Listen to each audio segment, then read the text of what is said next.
په کم هیوادونو کې چې عدل وي، انصاف وي او قانون غټ او ورکوټي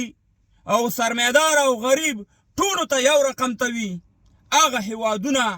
کې خپله امن وي او هغه داسې پرمختګ کوي لکه سیلاب چې په خوړ کې راشي. داسې ډېری هیوادونه دي چې موږ او تاسې سوچ او فکر هم نشو کولی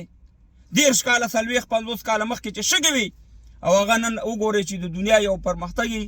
او یو مثال دی دنیا ته. او انشاءالله د هغې نه یو هیواد چې دی هغه به ګران افغانستان په دغه طرف روان دی او انشاءالله د دغه هیوادونو په قطار کې به راځي.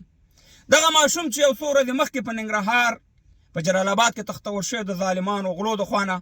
چې پیسو تقاضا یې کوله، هغه غلې مو نیوله او یو ته یې جزا هم ورکړه. خو په دې د سره وروسته خبر کوم، خو دا اول دغه میسج د افغانستان اوسني نظام ته ملا صاحبانو ته پرېږدم د مننې په خاطر او د تشویق په خاطر وانې.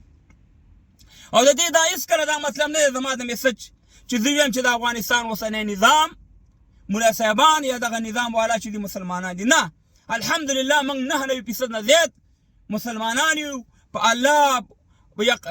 عقیده جوړه ده، الله د الله قرآن پیغمبر ان دین مذهب هر څه معلوم دي او غیرتي افغانان پښتانه چې دي دا د دنیا مسلمانان دي. خو زه یو خبره کوم چې قسم په خدای چې تاسې خدمت وکړو، تاسې دې هیواد کې همدغه شان د قانون عملي کو او دې هیواد ته هم خدمت وکړو، په مرخو ټول مرو، نو قسم په خدای چې زمونږ وسیع به تاسې ته دوا کوي او تاسې به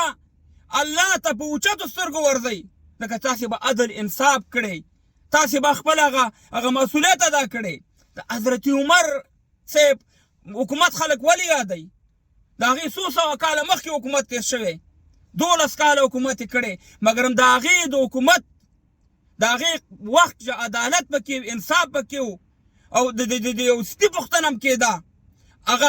سیه مهربانه دغه کفار چې دغه غربیان دي د هغې قانون یې دلته سیه مهربانه عملي کړی و، همغه شان دي عدل او انصاف او قانون او امن او خلکو ته کاروبار جوړ دی.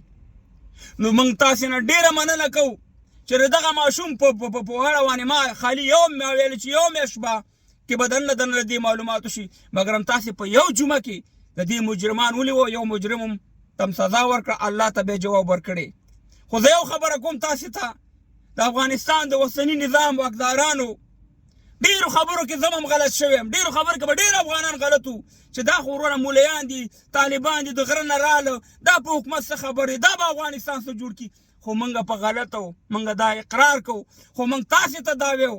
چې کبر دنه ونه شي، ظلم دنه ونه شي، باید د انصاف تقاضا صحیح وساتئ. ګورئ دا امن دنه خراب نه شي، دشمنان یې دنه خرابوي. ډېر دشمنان دلته ناست دي چې نه غواړي چې افغانستان جوړ شي او پرمختګ وکړي، او دا ستاسې مسؤلیت دی. که څوک دغه شانې ماشوم تختی، هغه مجرم ته سزا سخت نه سخت سزا ورکړي، ځکه چې هغه بیا داسې جرأت ونه کړي. که څوک یو سړی مړ کوي په شخصي کې عام تاسې باید دا مسؤلیت دی چې هغه سړي ته تاسې سزا ورکړئ چې بیا بل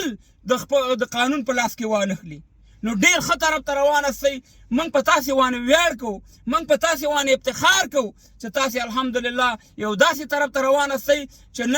نن وګورئ چې په یو جمعه کې دغه مجرمونو ته سزا ورکړی شوه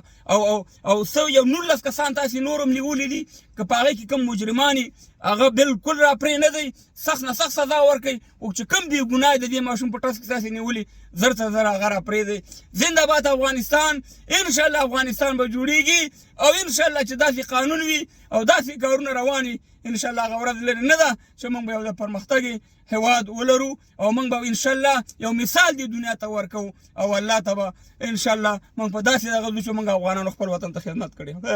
خدایا احسان بو دی وي ځکه مړ کېدمه چرته، خدایا احسان بو دی وي ځکه مړ کېدمه چرته، خدایا زه غېږه زنکدن کې د مورکۍ غواړمه.